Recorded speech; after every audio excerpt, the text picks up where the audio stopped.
Do that button. Hey everybody, a non-city race show for you guys today. We got Virginia Babb in. We had a fun and exciting school board meeting last week that had a lot of public forum and stuff like that, and so there's some issues to talk about.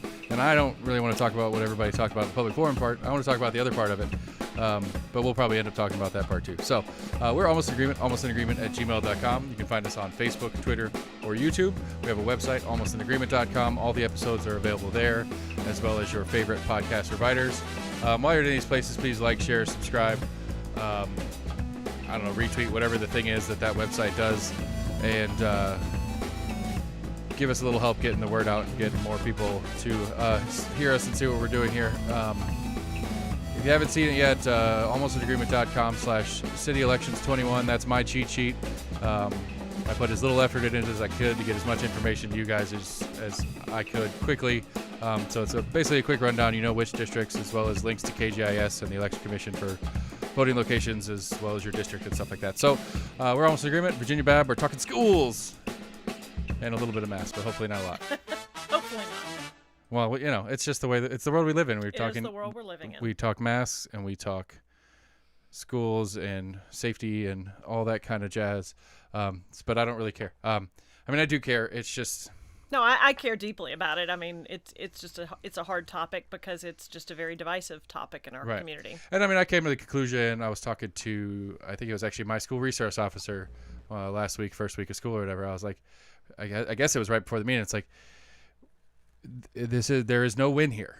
There's just with the situation that we live in, where the majority of us can't afford to take our kids out of school, whether it's homeschool because we have the time or energy or capabilities of teaching our kids ourselves, or the affordability of a private school or some other program.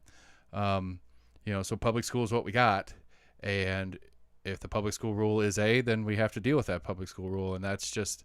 I think there's the broader system is why we have situations like that last meeting. It's like, as a parent, if this was a topic that was this important to me, I could feel like I'm painted into a corner. And what do? I go yell at my school board. What do they do? And it's just like there was a no win going into this. Is that there is a strong group of people that want, and there's a strong group of people that don't, and then there's probably even larger number of people that don't care either way, that just want to go get through tomorrow and get through tomorrow and get through tomorrow.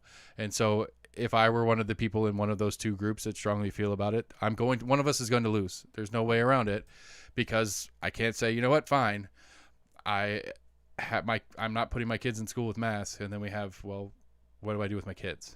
Yeah, and I mean, there are people that I think are truly, especially in the elementary school, that I think are just truly frightened. They really just and I can't say sometimes if it's rational or not rational. I can't say, and it'll be probably years from now before we have to look back and really can tell for sure about this.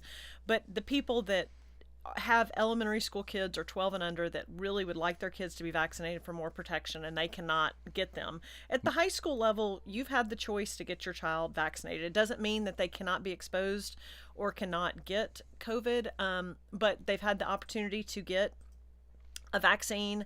They can wear a mask, which I totally realize does not protect them if the people around them doesn't wear a mask. But from all the data that I see, and once again, it is just certain data that I look at, the vaccinated majority of those people are not getting super sick. And so when I do look at it like that, I look at the high school level.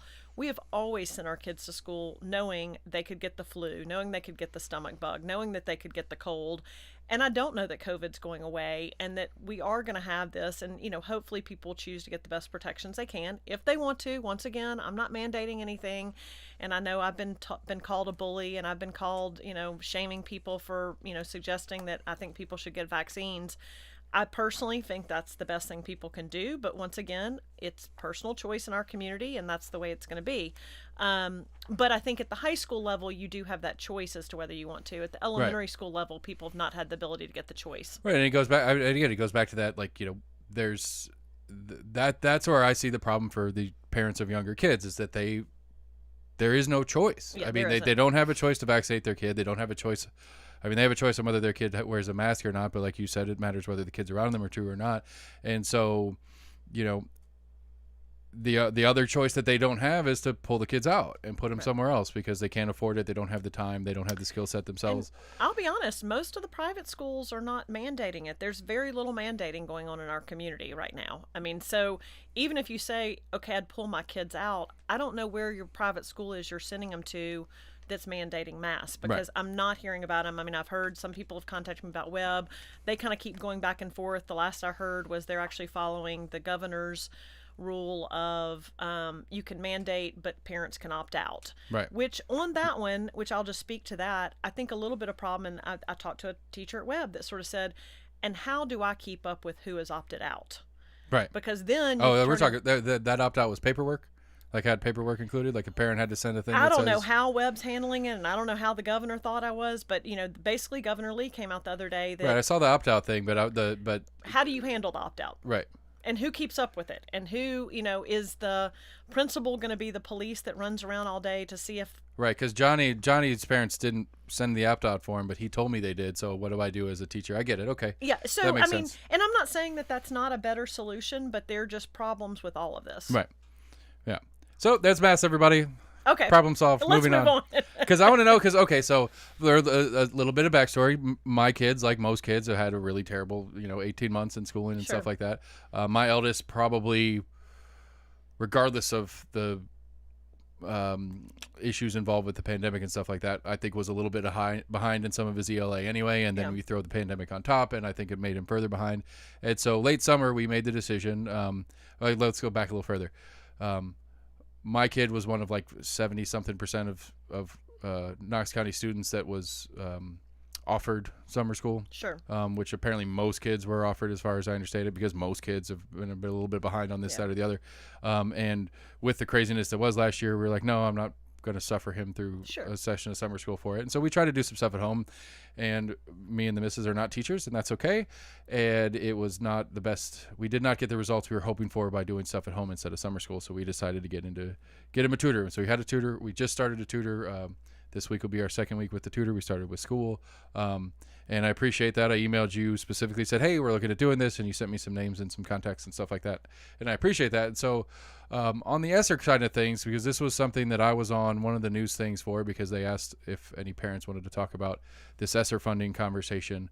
What is the program? Like, what are we doing with this Esser funds as far as trying to gap fill some of the stuff we lost? Sure.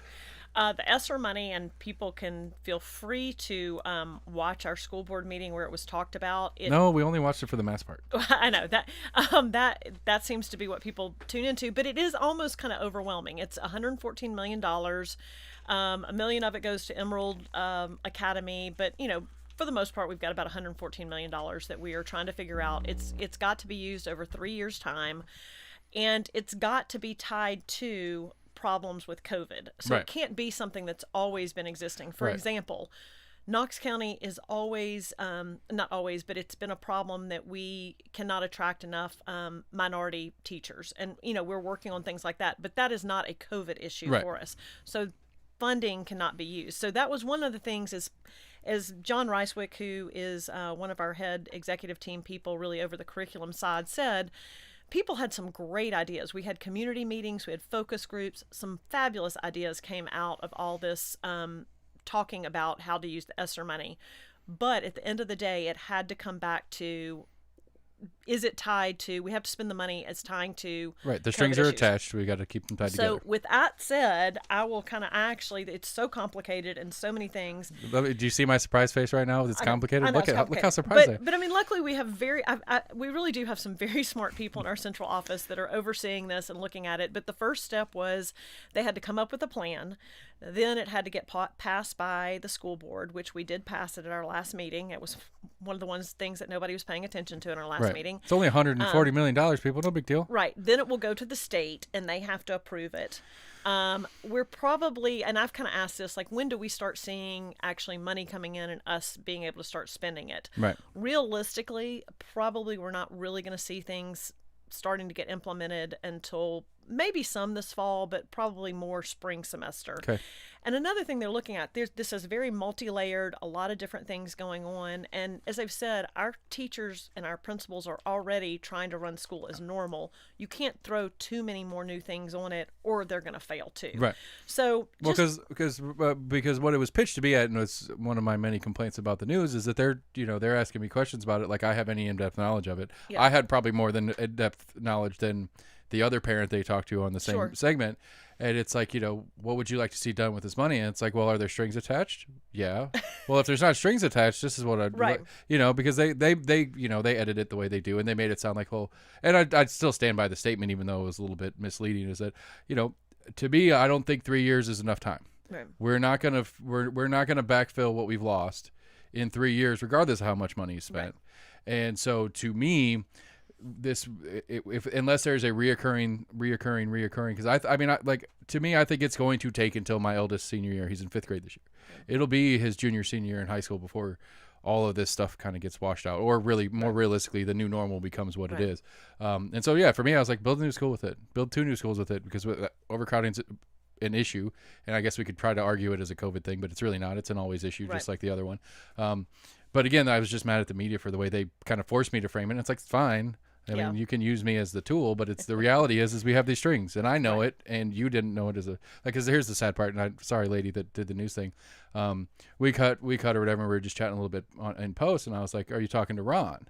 She's like, "Ron?" I was like, "Ron McPherson." She's like, "Have you talked to Ron at all about this?" She's like, "I'm not sure who that is." Okay. You got to talk to the county finance person. I mean, this is schools. This is the guy that does the money stuff, and it's like I could give a little bit of leeway to the fact that she personally may not have known that much. Right. But in a whole newsroom that's been in Knoxville for 60 years, nobody said, "Hey, you're doing that story? Yeah. Here's Ron's number. Make sure you talk to him." Nobody bothered, because that's not important. They want reactions from dumb parents who don't know any better, right? Because that's more fun and it's more relatable or something like that. Well, and I'll even say on this, I mean, we had I was talking about John Ricewick within our central office, who is over kind of the curriculum side of stuff. He really, if you want in depth on he's the man to talk to about this. But I want to talk to you a little bit about some of the things that we are doing. So one of the big priorities is obviously, like you talked about with your child, ELA, English literacy, that type of thing, the deficit that we're having with our kids, and how do we get that up. So there's many different facets of what they're going to do. One of them they're really trying to do is they really do need small groups and working with kids on individualized levels. And what they need to do with that, or what the plan is to hire some full-time tutors within schools. So probably my biggest concern over some of this ESSER money and our plans for it is a lot on hiring some positions in the elementary school for literacy and language arts, and in the middle school hiring tutors to help with math. I think everybody is aware of the labor shortage right now. I mean, I can't go anywhere in Knoxville without seeing a help wanted ad. So I'm going to put that out there right now on this show. If people are going to be looking for jobs, if you want something to fit your kid's school schedule, this might be a great way for you to do it. And what we looked at is there's some tutoring cores and things like that use like college students, but we really want people that are trained and permanent in our schools. They don't have to have a teaching background, but they'll be trained to do what we need them to do with small groups of children under the guidance of a teacher in a classroom. So I think that's one of the exciting things that we're going to do, is putting some money behind that to actually put some more bodies in the classroom to help these teachers get small groups so they can divide out the ones that are maybe already a higher level that need to be pushed, then those are right where they need to be, that maybe push them a little bit more, and then those that are not where they need to be, and trying to see where their deficits are and really working with them on a more one-to-one level. Right, because that's one of my kind of stances on it in general. It's like, there's 30 kids or whatever in my kid's classroom, and it's like, hopefully not 30. No, but just a number, right. Like 22 I think is the actual number, but and so it's like because one of the things that was floated, and I guess I could have waited and figured out if this was the reality, because one of the things that was floated in the early part of the conversation was longer school days, a longer school year, so just more time period at school to try to make up what was missing. And it's like, well, I get the premise, except that like this is talking about is like, I think it's important that we specifically recognize, because let me back up a second. I think this is a reality across the board, regardless of the pandemic makeup, is that we have a hard time specifically recognizing that certain, like, I don't know. These kids aren't widgets, for the old economics phrase, is that they're not all the same. They don't all learn at the same level and stuff like that. And especially with this big gap makeup, to push them all through just an extra hour a day of just another hour of whatever it is going to be really boring to some because they're caught up on it. It's going to be really hard for others because they're behind on it. So again, I think that's important that we're using that as we're separating them out. We're specifically finding what specific students are after, or shortages of, instead of just blanket whatever. And I think trying to give some more individualized attention to the kids that really need it, which, like you've talked about, 1 teacher to 22 kids. I think the teachers really do try to teach to the individual child, but sometimes they need supports within the classroom for that. So that's kind of one of the more exciting things I think that's going on, is actual, hiring of bodies. Big issue that came up with COVID was substitute teachers, trying to find enough subs and things like that. So one of the things you're going to use for money, once again, I'm going to put the plea out there. If someone's looking for a job that kind of fits with your kid's school schedule, they're going to look at trying to get subs, like a permanent sub at every school. So that and just really, if you're a high school one, then you just watch Trading Spaces or Trading Places, the old Eddie Murphy movie. That's what we did. I remember watching that specifically in some business class. But if you're there all the time, the culture of the school, the teachers in the school, the schedule of the school. And then, if there's a day when there's actually not a sub needed, they can have that person fill in and help with other things that are going on. Because I can tell you there's always stuff needing to be done at a school. But I think pretty much on an ongoing basis, to have a permanent sub there that can fill in different areas would be a huge help to all these schools. Once again, I think that could be a great job for people out there. They don't have a teaching degree. They love kids. They want a job that fits with their kids' school schedule. So I'm just putting that out there, that hopefully maybe even this fall, but definitely coming in the spring, we are going to be hiring some of these type of positions. There's some infrastructure things. Part of the Esser money was a percentage of it had to be used for academic loss. And really, the more you could do for that, it possibly opens up the avenues down the road for even more money to help with other things. Like you actually talked about wanting new schools. Well, that maybe long-term could help with academics with smaller classrooms, but it's not a direct correlation. Right, it's more facilities. So I knew it when I said it, that it didn't. It was not inside the strings part of the game. Right. But one of the things we are using with this money is beefing up a lot of the things that need to be done in school. There's new technology, some of these cameras to help teachers be able to teach, and video even across the county, teacher, different classes, stuff like that. I can rent space out if you guys. Yeah. Getting some of these new kind of boards. I mean, we went from chalkboards to then we went to smart boards, and I think there's something new now. But different schools, we've always kind of relied on coupon book money and, PTAs and foundations and everything like that, or, cookie sales to do that. This is an opportunity to kind of get all of our schools on the same playing level with the same technology.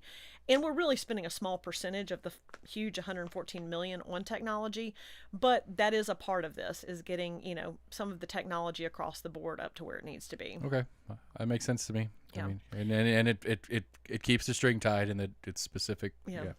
And then I think we've got a lot of money too towards teacher development. I mean, we really have got to keep the pipeline going for teachers.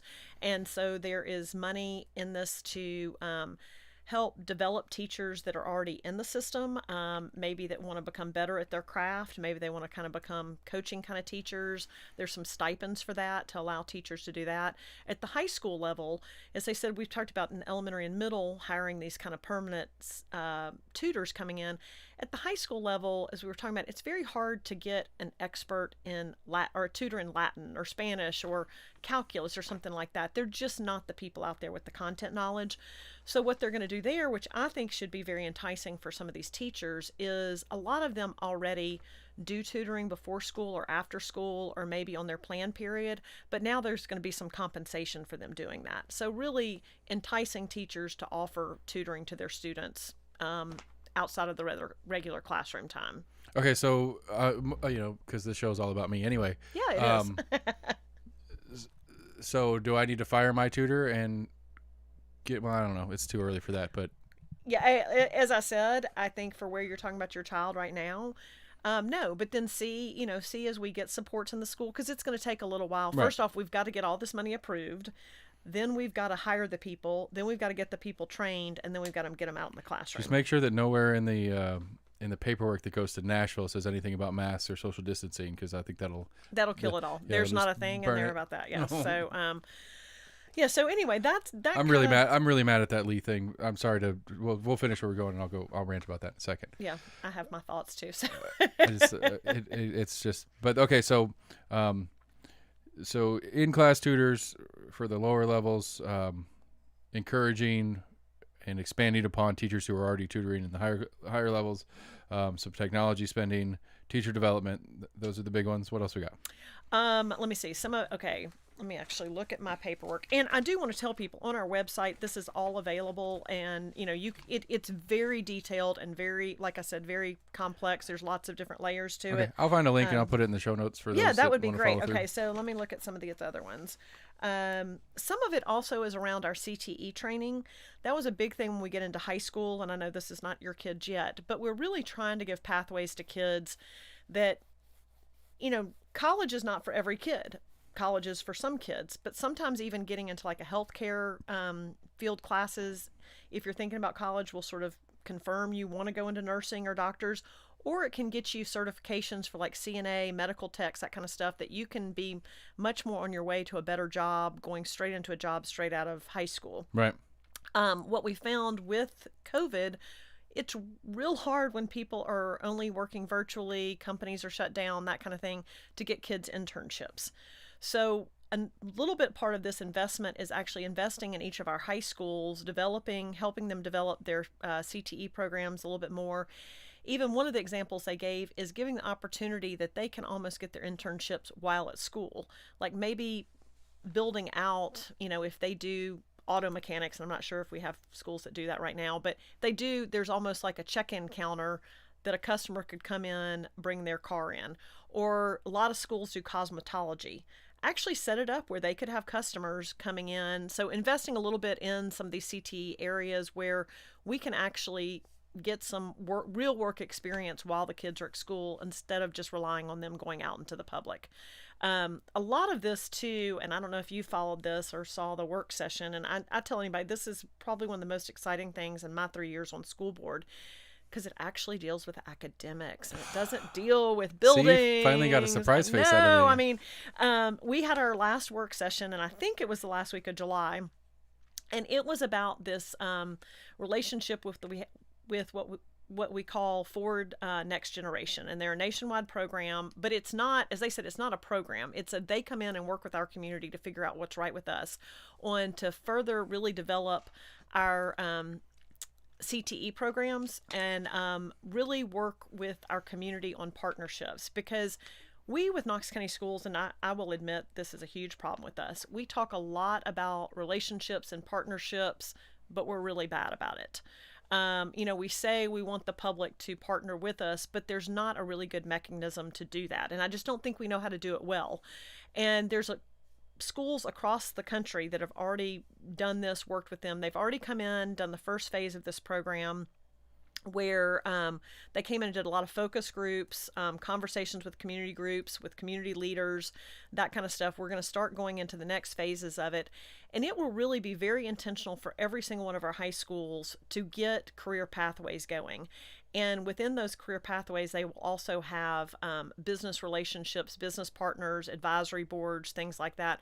But it's a very formal process, and it kind of walks us through how to do it well and how to do it in a sustainable way that we can grow it and even change over time. Like, you don't need a horse and buggy company tomorrow, if looking at what's really needed today. Right. And 10 years from now, that might not be, but we have these community leaders working with our schools to advise us on what kind of career technical stuff we need to do. So there is some money in this that kind of support, in this Esser, that also supports that sort of programming going on. There's some other things I was thinking about that I was going to talk about, and I keep forgetting what they are.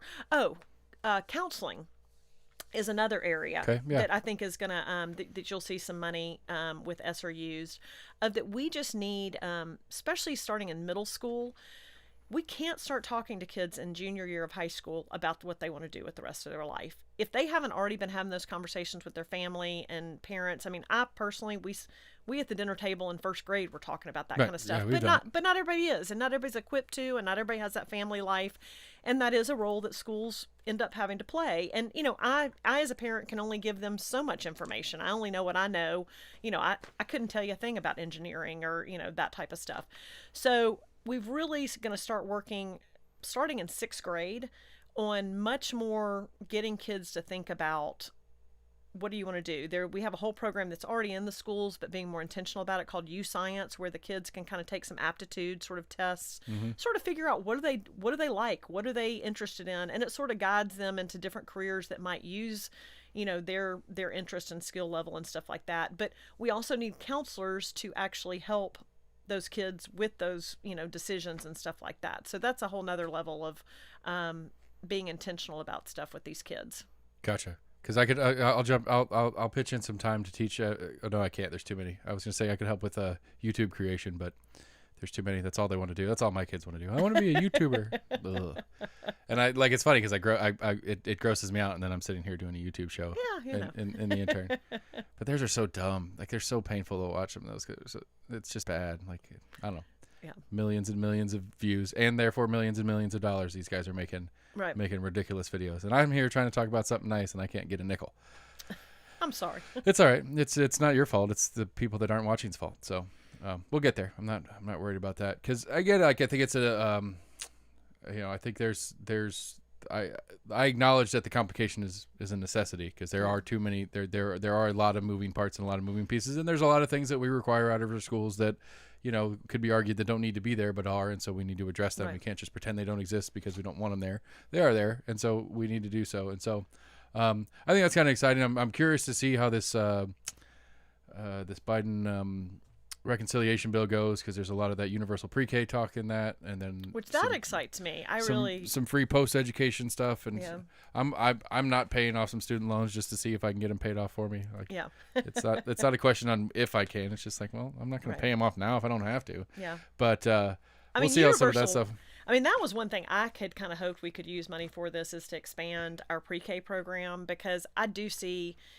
And I mean, this is not by study or anything like that, but my personal belief is there's a big discrepancy between those families that can send their kids to pre-K programs, their kids from 3, 4, 5. Right, you got kids in kindergarten that can read and kids that can't. Yeah, and the only difference is that last year of a pre-K program. Right, and they learn how to do school in a fun, play environment and stuff like that. So I think the ability to be able to expand that out, I personally really think would be a huge benefit.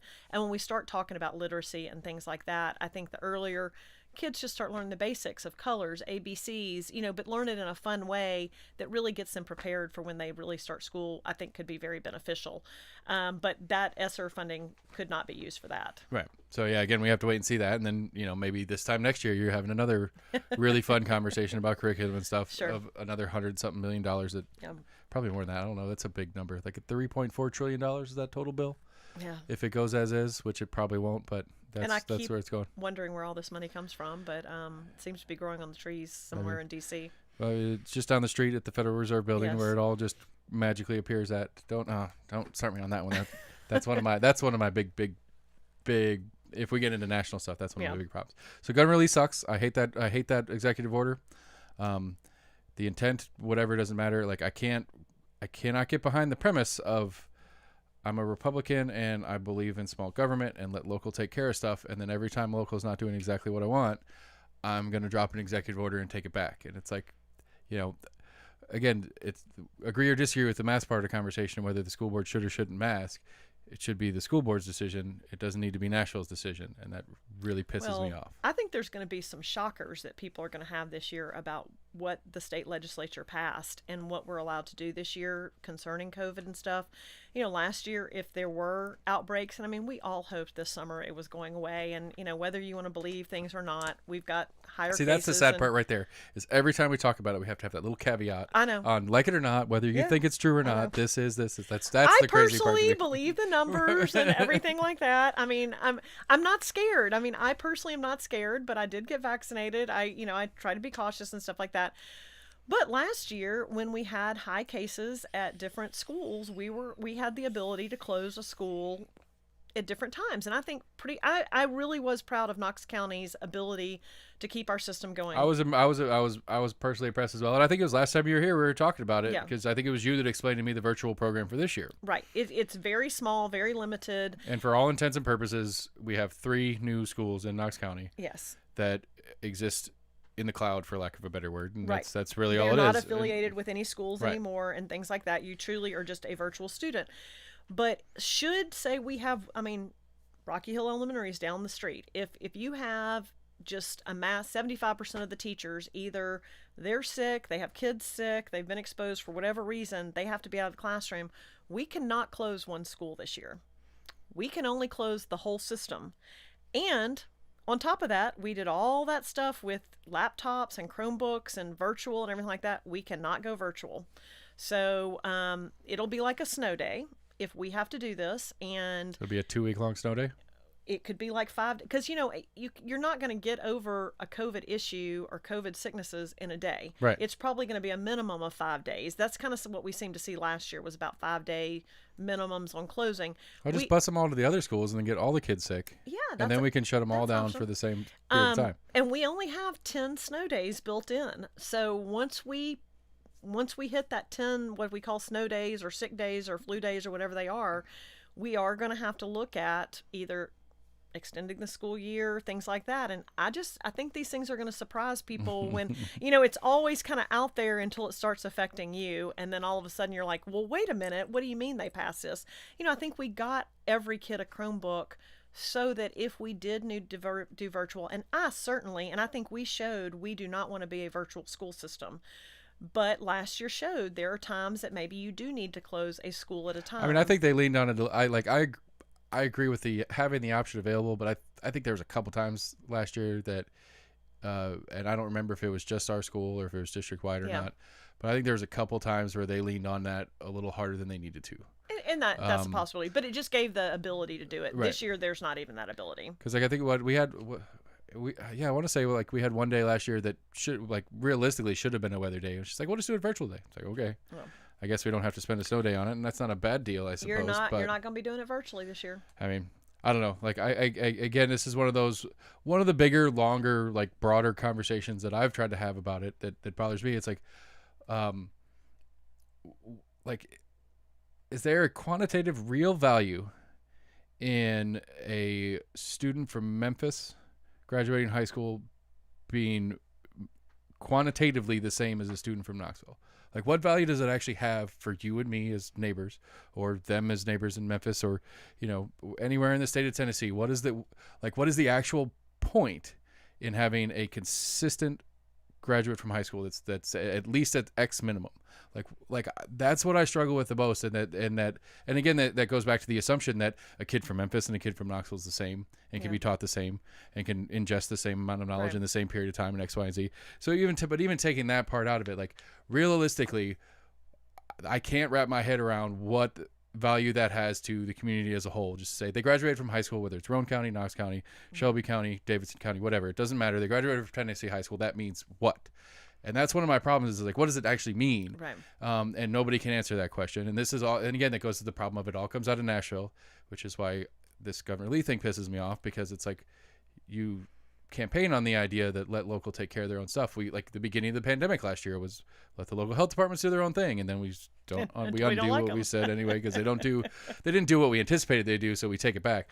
But that kind of thing, and I think that's one of the broader things about education that's starting to click in my head as far as trying to understand some of what I see are the problems with it. This need for uniformity out of students doesn't make sense to me. Because it doesn't make sense because I don't see the value in it, I guess. Well, and I think you kind of hit on a point that I think, you and I are not out of high school, 5 years ago. We've been out for a while, but I would say high school, elementary, middle has not changed dramatically in the 35 years since I've been out of it. You still have to take a language. You still have to take certain levels of math. And it really is kind of interesting that we have not had just a huge overhaul of, is this really what we need. And I mean, there are different countries. I mean, my daughters traveled over to Europe, and they came home and they were just fascinated Right. by I think it's in Switzerland. We had a German exchange student, Yeah. and Sam, one of the guys on the big show with me, they got to be really, really good friends, and he went over there for a little while just to visit, and was talking about like in what we would call freshman year of high school. They start separating them out. Yeah, it's like I'm like some kids are done after what we consider freshman year, and they go out in the world. Like dad owns a or you get like an bakery apprenticeship more. Right. It's much more. It's really getting kids prepared for the workforce that are not going to go on to higher education. Right. There is a path to like if higher ed is a thing, there's kind of pre-college, for lack of a better word, avenues.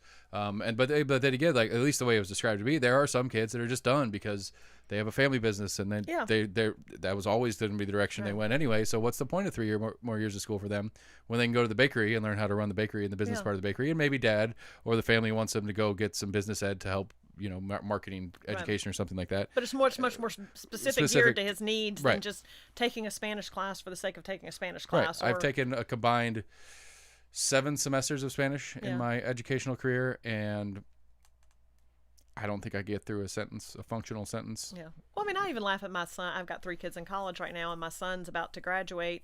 He's got 1 semester left, and just to check off his credits, he's taking a tennis and a rock climbing class.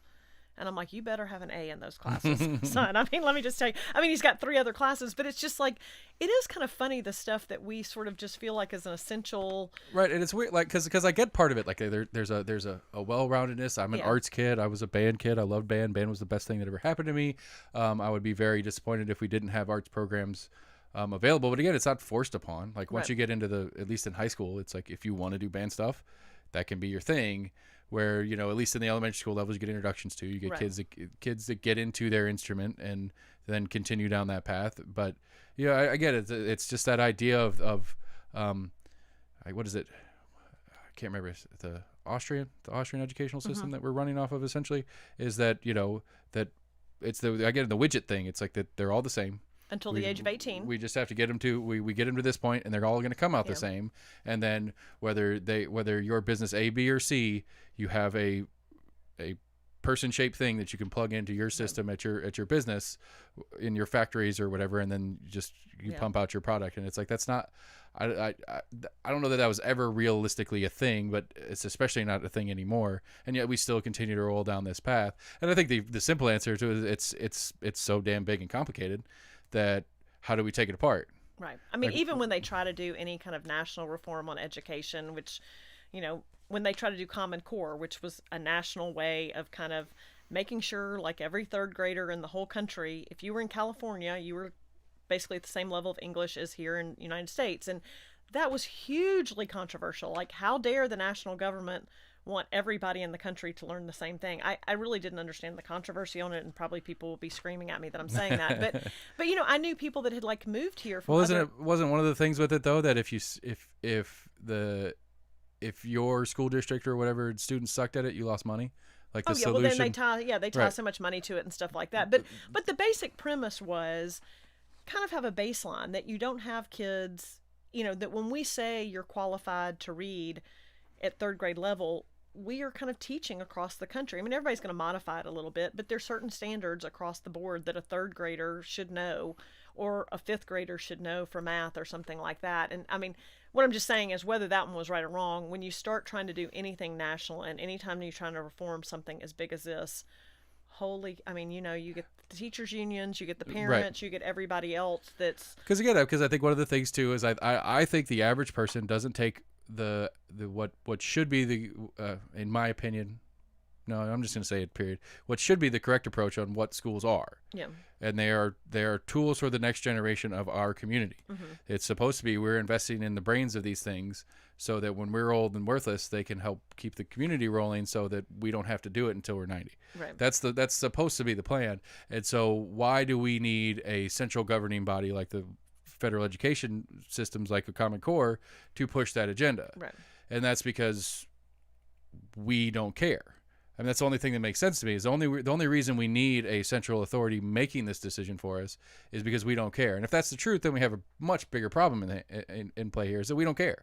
Well, and I think another thing to bring up is, like, if people in Knoxville always stayed in Knoxville, then we should be able to do it. But what you're doing too is you're having people that travel for schools and jobs and everything else, and you do want a certain sense of, if you are a high school graduate, you should be able to do X, Y, and Z. And so I do think that is why there's somewhat of a common, standard of, we feel like a high school graduate should be able to do X. Write a check. No. Do a budget. Right. No. Yeah. I mean, that's again that's one of my other big issues, and we've talked about it before. It's just practical skills. Right, I don't see, like, I don't quite understand what that is, right. And what like, if this is what the XYZ is mentioned, if this is the XYZ that we feel like should be fairly standard nationally or whatever, okay, I'll get behind that. But what is that XYZ? Right. And why is it that XYZ? Why are those things important? Because in a nation that loves debt, we don't teach budgeting. Right. So why is debt a problem? Because nobody budgets normally, because that's not what we're taught. But I do think this is one of these things, and I talked about this Forward Next Generation. I think that is going to start on a Knoxville level. We are going to start looking at, what are our expectations for all our graduates? Are they going to have a plan in place of what their next step is? I mean, that would be like just a starting point. Like, do you have desires to become a doctor, which would take you to do X, Y, Z? Do you want to be a sonogram tech? Well, that's a whole different path, but it's also in the healthcare field. Well, if that's sort of where you think you want to be, like, okay, these are the steps, and we have some guidance. And I don't think we've got that very well in place. I think there are pockets that do it well and don't do it well, but I think that is where we're headed with some of this, is trying to figure out, what do we want our Knox County graduates to have, to be able to, whether they go straight into industry or whether they go to school for further training, whether it's an apprenticeship or anything like that, what are the bare minimums needed? And then there's also some specialties that they can get into to maybe get them better trained for what they want to go on to. Right. And I think that sounds fantastic. And just like Governor Lee did to us last week, that's where I'm lost in it, is that how much can we really do locally to push these agendas forward? Like, how much authority does the school board and superintendent's office and stuff like that have to make what is pretty fundamental changes to how we're doing what we're doing, without the state coming in and playing some most likely money game with us, right? Where it becomes, okay, well, if that's what you want to do, we're going to go less than 50% of the funding, which is barely what we do already anyway. So that's what concerns me about it. And again, I still think that's one of the problems we have. I don't disagree with the idea that there should be. I think that if we're going to have a standard for a graduate from high school, I don't know. Maybe it should be lower as far as what the minimum is, because it's, again, what do we want out of the, like, I agree that it should be a thing, but I don't know if we have some autonomy in it, it's going to be all over the map anyway. Yeah. So if I'm a businessman in Kentucky, it's like, oh, I hire people from Tennessee because they come out of high school way smarter. Yeah. I think that would be whether we do that on their own, or the state of Tennessee forces that, or whether it's a local thing. Like Knoxville students, that's who I want, because they have the best school system in the country, and that's why. And so, because it's still the same animal, I guess, to me, as what kind of currently happens on the college level. And that's what we kind of would want, because if you do have, it's not necessarily that Kentucky wants to hire the Knoxville graduate. I'm going to move my business down here. Yeah, it's that the business wants to move here because we've got the most trained, we've got the smartest, we've got kids that can be. First off, this is the other one, that they've got the soft skills of, they're going to show up for work on time. They're not going to quit 2 days into the job. I mean, that is a lot of, really, when you really start talking to employers, that's where they struggle a lot of times, is it's not the trainable stuff. It's the work ethic. Yeah. And, I don't know how Knox County Schools teaches that. Yeah, I mean, that's a fair one. Well, I don't know, because you always hear the story about the kid that fails up. Mm-hmm. That it's like, well, how well do we teach consequences in school? Like real consequences. Like, I don't know, you get to do the fourth grade again. How much does that suck? A lot. And well, it's not because you weren't capable of doing the things, it's because you didn't put the effort in. Right. And that's work ethic to me. It's just put the effort in, show up on time, pay attention, and go. But that's one of those where, I don't know, That's one of those where like the levelizer comes in and makes that not a thing. Yeah. You know, and because again, like I remember talking to somebody about some of my oldest's issues and trying to get him to do the work and stuff like that. And somebody's like, well, just let him fail. See how he feels about that. It's like, okay. And then, you know, we kind of let it go for a little while and the grades slipped or whatever. And the teacher's like, what's going on? It's like, we can't seem to motivate him ourselves. Apparently you're not either. Yeah. So apparently the lack of, you know, the poor grades isn't motivating. So how are we going to motivate here? Right. Like, it just didn't seem like there was an internal, right. How do you get that internal drive in a child? Right. And so we steal his toys. That's how we do it now. Well, I mean, you know, you have to figure out with kids. I mean, people laughed at me, but I had 2 girls that were just huge bookworms. Their punishment was they had their books taken away. And people were like, what? And I'm like, that was their push point. I mean, you know, and we didn't do it a lot, but, you know, for them, that was a punishment that they couldn't read. But, you know, because they read all the time, that's obviously not what most people. Whatever. Gonna, no, it's still, you know, there's. Yeah, I mean, like I had a good buddy of mine that was like a guitar guru, like killer good at it. Like was getting some stuff in place. He was going to go be a music major and play guitar or whatever like that, and that was his punishment. Like, it wasn't just a hobby guitar to him; it was a professional guitar to him. But he'd get home from school and he would practice for 2 hours, and so like I can't remember what it was that his mom lost their mind. But it was something that he did, and she's like, "You don't get your guitar for a week," and he freaked out. But that meant, but that got there, right? Yeah, and whatever that thing was that he didn't do anymore, and so he didn't lose his guitar for a period of time. And so it's just a weird, and again, I think that's what I'm hopeful for in this smaller classroom thing. If that's what as the Esser stuff starts kicking in, that we start finding those individual things and having the time and space for teachers to figure that out, because I think in the normal sense that's hard to do. Yeah. What are those motivators? Because I'm really excited. Our teacher this year with our eldest is much more active on the class dojo points thing. Okay. And he gets super jacked up about that. Well, stuff. see, and that, I mean, excited. My kid was one of those kids. I mean, and most kids could not have cared about it. Was the what is it? AR point, like where you read a book and you got points. I mean, she and some boy, they were like the geekdom of the class, competing. It didn't motivate anybody else in the class, but that was her drive, was to beat him in the reading points. So I think if you can find something that can get your kid motivated, that's what the big difference is. See, for reading, for me, when I was a kid, I remember Pizza Hut used to have a thing where you read a certain number of books and you got a sticker every time you went to Pizza Hut, or I don't know. You used to read a certain number of books and you got a free small pan pizza. And I was like, yeah, pizza does it for me. And then you can see it today as I walk around super fat. Thank you, Pizza Hut. I read better because of you. Don't speak better. But I don't know. Like I lost myself, and I had a thought and I lost it when you were talking just a second ago. Damn. Oh well. Anyway, so the mask was a lose-lose. We got that part out. There's a lot of cool stuff going on with Esser. It's just going to take a little bit of time to get into place. Governor Lee sucks. Those are your words. I'm not necessarily putting it that. This is my thing on the legislature and Governor Lee on this whole thing. It's like, could we come out with a consistent message and stick with it before schools ever start? I mean, it was like basically threatening people. Then everybody went off and did something. Then an executive order comes out after everybody's already in school. You know, we've actually already had our voting meeting. And so people are like, why are you not going back and doing it, you know, like Governor Lee does? I don't think that we have the will on our board to do that. But once again, if we had upfront guidance from the Department of Education, from our legislators, of whether they're either going to let us do what we want to do or they're going to tell us what to do, one way or the other. But it's this flip-flopping, as you said. Yeah, let the local ones do what they want. No, we don't like what they're doing. We're going to tell them what to do.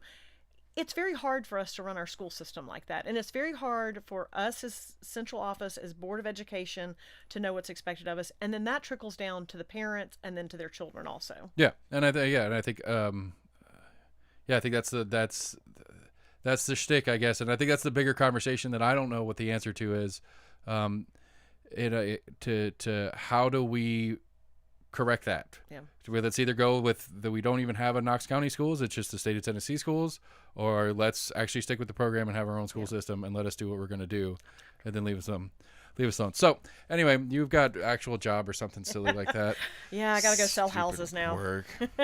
But that's really hard right now. It's like you look at this is for sale, it's sold. Okay, I did my job. Well, try to represent some buyers these days. It's a whole different story. I know. Got the buyers. Again, AC from the Big Show. He's been trying to buy a house for a year and some change now. He's also really bougie and picky about what he wants, and so it's like, well, dude, this is not the time to be that. No, it's harder. And he's like, I want to buy. He's like, I just want to buy a forever house. It's like, well, you're screwed. So deal with it. Anyway, okay. Virginia Babb, everybody. Thank you. That was Virginia Babb, everybody. Did we learn anything? Yes. Did we solve any problems? I don't know. Maybe we'll have to review and come back as things go on. Because, again, I think one of the things that I've learned most in the last couple years of doing what we've been doing is that where the authority kind of shares between the state as well as the local on who gets to actually make what happen. So then it comes down to that, who do you get to talk to when you have a problem with or when you like something. So we're kind of lost in that. Anyway, we're almost in agreement at gmail.com. You can find us on Facebook, Twitter, or YouTube. You can go to our website, almostinagreement.com, and get every available episode there, as well as your favorite, most popular podcast providers. We're on there. Give a like, share, retweet, follow, subscribe, whatever it is on the place that you're at to help spread the word. That helps the algorithm push us up and makes us more visible to more people. Check out my city election guide, almostinagreement.com/cityelections21, and from there you can get all sorts of info on these city candidates. Early voting's going on right now. Get out there and vote if you want to do it the easy way, or wait till election day. It's the 31st if I remember correctly. Have a good one, everybody. Thanks, Virginia.